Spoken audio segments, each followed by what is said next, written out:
Good day, everyone. We'll be discussing today about pharmacodynamics. Pharmacodynamics is the study of the effects of drugs on the body. Drugs act within the body to mimic the actions of the body's own chemical messengers. Drug response can cause a primary or secondary physiologic effect or both. A drug's primary effect is the desirable response, and the secondary effect may be either desirable or undesirable. An example of a drug with a primary and secondary effect is diphenhydramine, an antihistamine. The primary effect of diphenhydramine is to treat the symptoms of allergy, while the secondary effect is a central nervous system depression that causes drowsiness.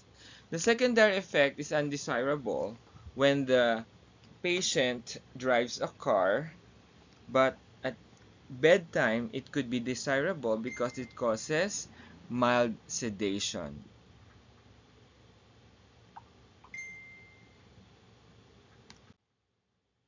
Now, for your learning objectives, we'll be able to explain the application of pharmacodynamics to the nursing practice, and then discuss how frequency distribution curves may be used to explain how patients respond differently to medications.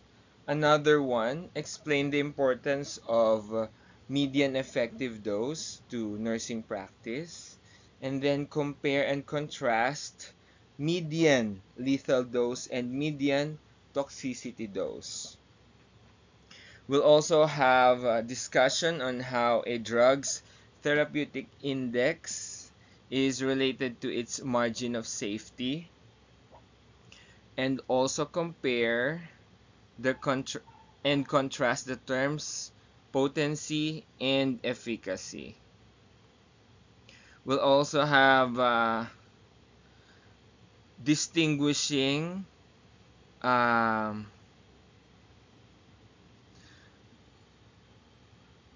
among the agonist, the partial agonist, and an antagonist, and explain the relationship between receptors and drug action. Now, for your dose response relationship, the dose response relationship is the body's physiologic response to changes in drug concentration at the site of action. So, you have two concepts which further describe this relationship.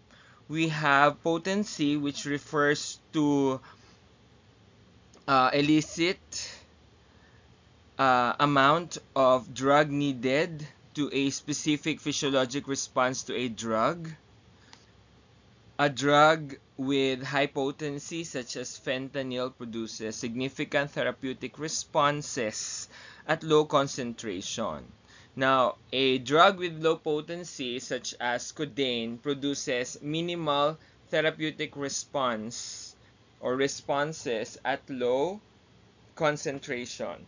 Now, the point at which increasing a drug dose no longer increases the desired therapeutic response is referred to as maximal efficacy, which is closely related to dose response, and efficacy is the therapeutic index, which describes the relationship between the therapeutic dose of a drug, or ED50, and the toxic dose of a drug, TD50. ED50 is the dose of a drug that produces a therapeutic response in 50% of the population. TD50 is the dose of a drug that produces a toxic response in 50% of the population. The therapeutic index is the difference between these 2 points. Now, if the ED50 and TD50 are close, the drug is said uh, to have a narrow therapeutic index, such as your warfarin, your digoxin, and your phenytoin. It requires close monitoring to ensure patient safety. Now, to be safe, plasma drug levels of drugs with a narrow therapeutic index uh, must fall within the therapeutic range, also known as the therapeutic window. The therapeutic range is the range of doses that produce a therapeutic response without causing significant adverse effect in the patient. Now we have your efficacy. Again, the magnitude of effect a drug can cause when exerting its maximal effect. As you can see, no, it shows how much it is being effective for the body of the patient. Then you have your maximal effect, wherein the drug is able to apply the maximum amount that is needed, and then all of the receptors in the body has received all of the medication, wherein the maximum amount or range of the medication is already given. The point at which increasing the drugs no longer increases the desired therapeutic response because of the reception of all the uh, receptors for the drug. Now, the parameters of drug action, you have your therapeutic index. It describes the relationship, again, with your therapeutic dose and the toxic dose, wherein we have two types of margins. You have the wide therapeutic index and the narrow therapeutic index. For your wide therapeutic index, it goes to show that the wider is the therapeutic index, the more will be the amount of safety for the patient. It would not be requiring too much of safety and undesired effects of the medication, wherein your narrow therapeutic index would be needing a large amount of safety measures for the medication. The therapeutic dose of a drug is the dose of a drug that produces 50% of needed therapeutic response on the population, wherein the toxic dose of a drug produces a toxic response for the 50% of the population, wherein the total would be 100% of the population. Looking at the chart that we have, the slope can be steep. The more steep it is, the more would be the toxic side effects in the body, wherein the lesser is the curvature of the steepness, there would be the lesser amount of toxic side effects for the body of the patient. We can learn in here that the limit of the curvature will greatly define the therapeutic index of a medication. Again, the steeper the slope, the curvature, or the graph, the more dangerous would be the medication. The dangerous it may be, however, it would require proper nursing interventions. We can see here that if the effective dose 50 and the therapeutic dose are close uh, and the close drug or a narrow therapeutic index, it will show you how the medication should be monitored or checked.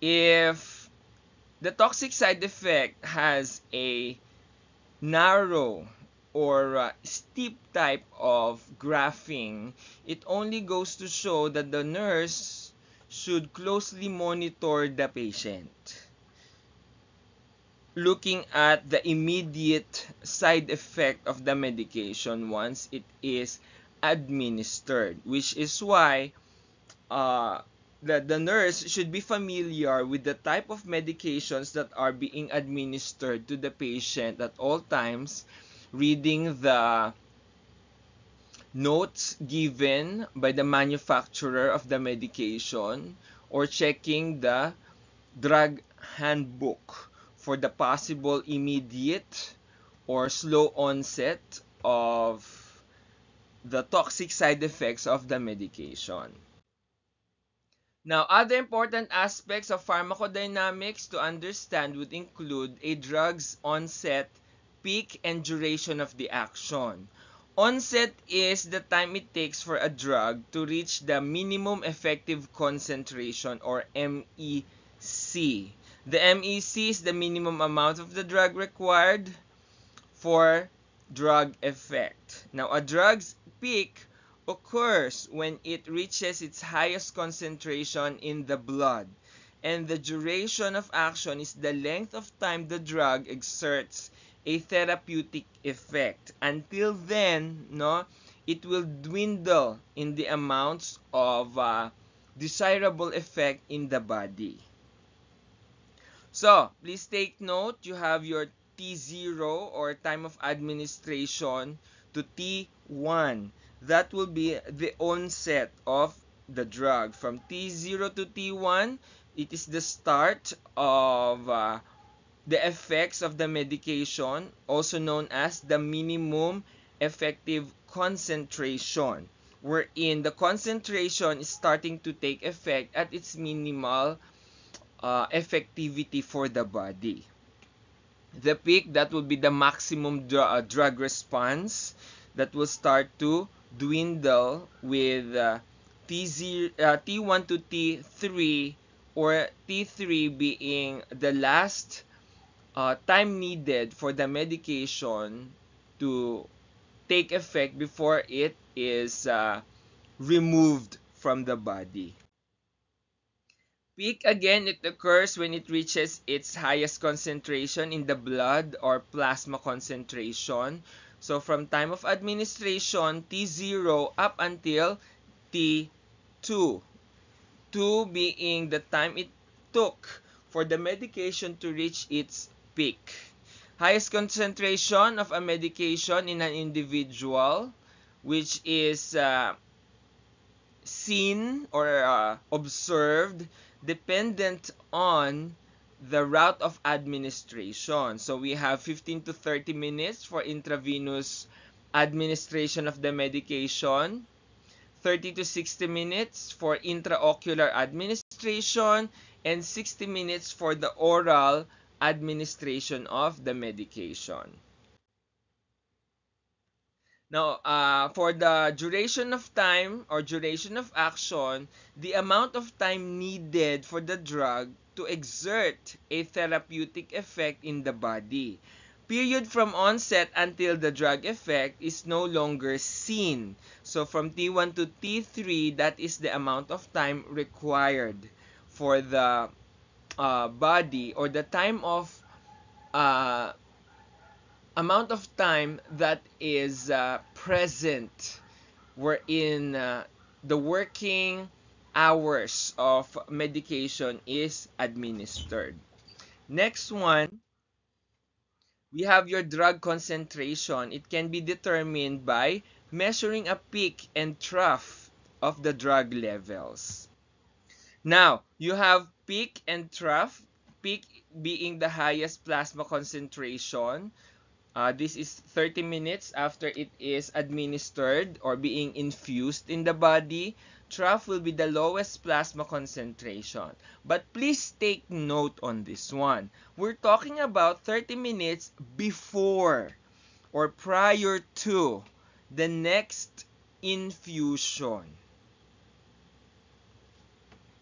Now, the peak drug level is the highest plasma concentration of drug at a specific time, and it indicates the rate of drug absorption. If the peak is too low, effective concentration has not been reached. If the drug is given orally, the peak time is usually 2 to 3 hours after drug administration. If the drug is given intravenously, the peak time is usually 30 to 60 minutes after the infusion is complete. If the drug is given intramuscularly, the peak time is usually 2 to 4 hours after injection. And if a peak drug level is ordered, a blood sample should be drawn at the appropriate peak time based on the route of administration. Now, for your drug receptor interaction, certain portion of a drug molecule, which is your active site, selectively combines with some molecular structures or the reactive site of the cell, which produces the biological effect in the body. The receptor site is the specific area of the cell membrane that would react with the drug. It reacts to certain chemicals to cause an effect within the cell. Now, the receptor theory or the lock and key theory would be drugs act by binding to receptors. Binding of the drug may activate a receptor, producing a response, or it may inactivate a receptor, blocking a response. The activity of many drugs is determined by the ability of the drug to bind to a specific receptor. The better the drug fits at the receptor site, the more active the drug would be. So, drug receptor interactions are similar to the fit of the right key in a lock, which you can see here in this figure. Now, most receptors, which are protein in nature, are found on cell surface membranes or within the cell itself. Drug binding sites are primarily on proteins, glycoproteins, proteolipids,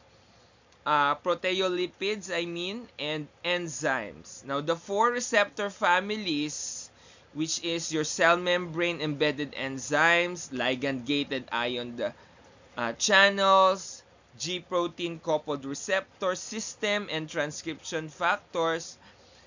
These are sites wherein drugs or medications would combine with your drugs or with your cells.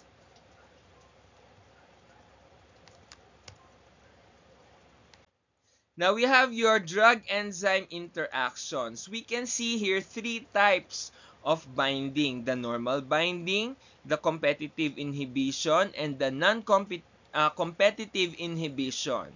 We also have a term for this one. You have your agonist, your partial agonist, and your antagonist. Drugs that activate receptors and produce a desired response are called agonist or your normal binding process. Then you have your partial agonist, letter C. This is a non-competitive inhibition, wherein you can see that drugs that elicit only moderate activity when binding to a receptor, and then partial agonists also prevent receptor activation by other drugs.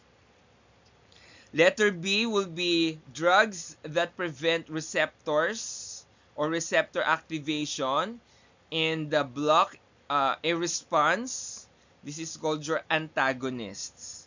Blocking receptor activation either increases or decreases cellular action depending on the endogenous action of the chemical messenger that is blocked. Many agonists and antagonists lack specific and selective effects. This is what we call now the non-specific drug interaction, wherein receptors produce a variety of physiologic responses depending on where the receptor is located. Now we have your cholinergic receptors. They are located in the bladder, your heart, your blood vessels, the stomach, the bronchi, and even the eyes. A drug that stimulates or blocks the cholinergic receptors affects all anatomic sites. Drugs that affect multiple receptor sites are considered non-specific.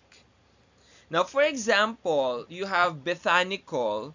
It may be prescribed for post-operative urinary retention to increase blood retention to also increase bladder contraction. Now, this drug stimulates cholinergic receptors located in the bladder, and urination occurs by strengthening bladder contraction. However, because Bethanicol is non-specific, other cholinergic sites are also affected. Now, the heart rate decreases, blood pressure decreases, gastric acid secretion increases, the bronchioles constrict, and the pupils of the eye constrict. These other effects may be either desirable or harmful. Now, selective toxicity will be the specific action that would cause toxicity on the patient or to a being. All chemotherapeutic agent would act only in one enzyme system needed for life of a pathogen or neoplastic cell. Now, it is essential to the pathogen but not to the host. So we have your selective toxicity just in case a patient is taking up chemotherapy wherein the desirable action would be to promote toxicity on selected types of cells in the body that is actually causing harm to the overall body of the patient. It could also be antibiotics, wherein as a patient takes it up, it would cause toxicity to the infectious organisms but not to the host. Drug responses. There are many types of drug responses in the body wherein you could have the same disease for many people and same medication to different type of people. It could have toxicity to others and at the same time would not benefit from the medication. There are those who will have benefit from the medication but is actually giving toxicity to them. Then there are those who would not have any toxicity but will not also benefit to the patients. While there would be those who would benefit greatly from the medication and have no toxicity whatsoever from the medication. Now you have two drug responses or two types of responses from a drug. It could be primary, wherein it will be always desirable, and it will have desirable physiologic effects. For the secondary, it could be either desirable or non-desirable, just like your diphenhydramine. Now, for the primary effect, it is an antihistamine that would treat most of the allergic symptoms that the patient is experiencing. Wherein the secondary effect, it could be either beneficial or non-beneficial. For beneficial part, whether you are in a resting phase or about to sleep upon taking the medication, it would promote drowsiness. However, if you are driving or doing specific activities, it would not be desirable to have drowsiness. Now, the parameters of drug action, we have your rapid acting type, wherein it would take just a few seconds to a few minutes. It is given intravenously. It could be given through inhalation, or sublingual type of medication. Then you have your intermediate acting, which will take 1 to 2 hours after administration, wherein it is given subcutaneously or intramuscularly, such as your insulin or your vaccination. Number 3 will be your delayed or slow onset of medication. It will take few hours or several hours upon administration. It is given orally or rectally to the patient. Categories of drug action, if it's stimulant or depressant. For your stimulation type, it will increase the rate of cell activity, such as your T3 or T4 for your hypothyroidism to promote activity of the thyroid glands. Depression naman, it will be for depressed cells and function of a specific organs, or decrease the activity of the cells. It would lower down the movements or the actions or the activity itself of the cells.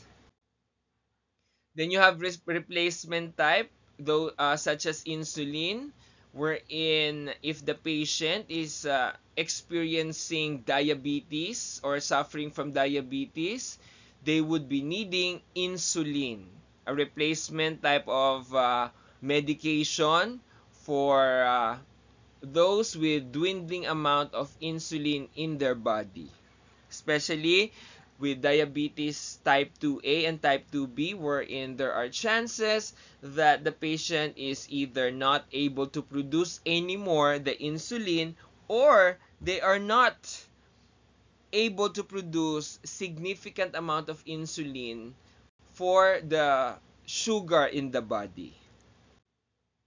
Then you have your inhibition or killing of an organism. These are antibiotics, wherein the desirable effect would be to stop as much as possible the large amount of infectious beings or organisms in their body.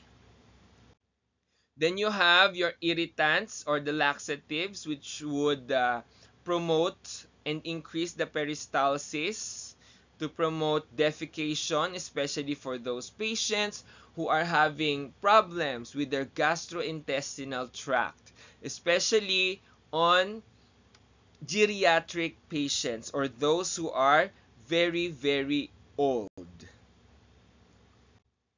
Now we have your drug-to-drug interactions. There are types of medication that would need additive effects.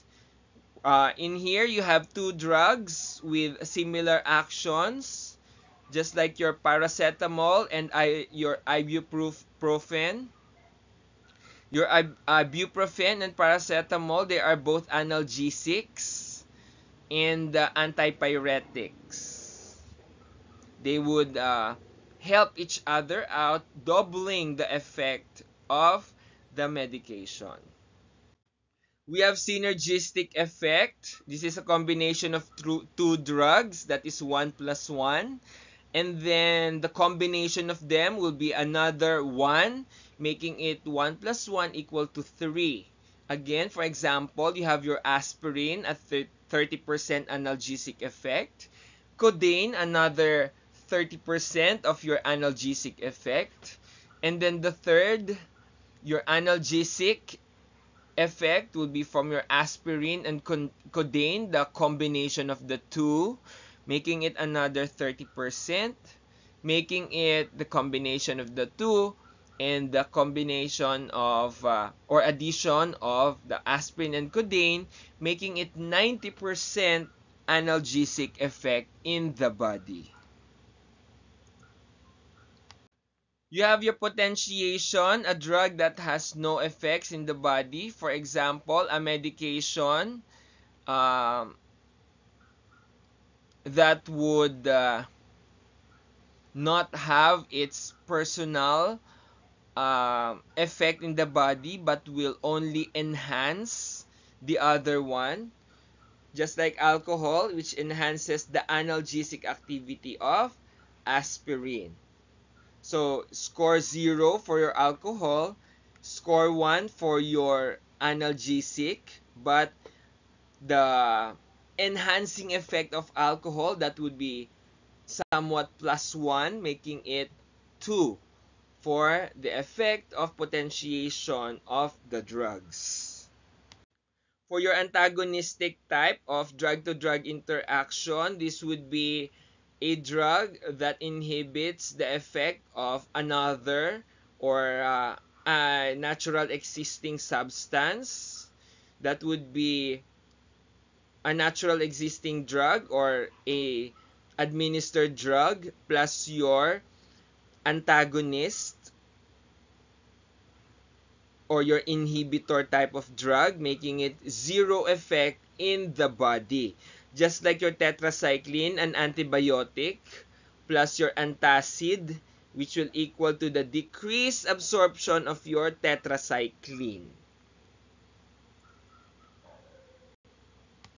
Now, for the adverse effect of medication, first you have your side effects of the drugs. These are the results of usage of specific types of medication, most common as a result of the lack of specificity of action. Could have abdominal pain, heart problems or heart attacks, anxiety, blurring of vision, urinary retention, sweating. So those are just some of the medications that would be experienced as side effects. Number 2, you have your allergic reactions. These are the undesirable effects of medication wherein the response to the patient's immunological system to the presence of a drug in the body. It will not occur unless the patient has been previously exposed to the agent. Number 3, you have your idiosyncratic reaction wherein it occurs when the patient is having the medication for the first time.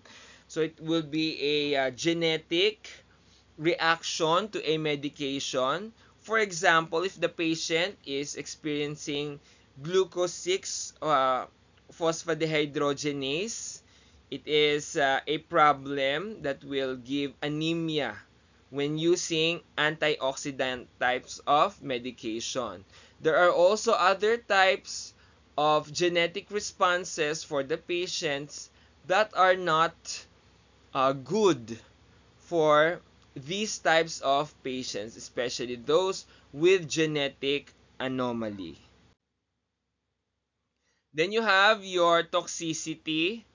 These are the degree in which a drug could be poisonous or lethal and even harmful to the body of the patient.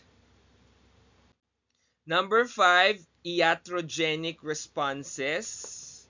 For example, you have medical treatment but has unintentional response to the body. It could give different problems to the body of the patient, such as your ototoxicity, nephrotoxicity, and other types of toxic results in the body. Could be because of a procedure done by a doctor giving side effects or undesirable effects of the procedure to the patient. All of these lessons are part of your pharmacodynamics. So, all of the source of your lesson is from your book, which is Pharmacology, a Patient-Centered Nursing Process Approach, 11th edition by Linda E. McQuistion and the co-authors. That is all for your lesson. Thank you very much, everyone.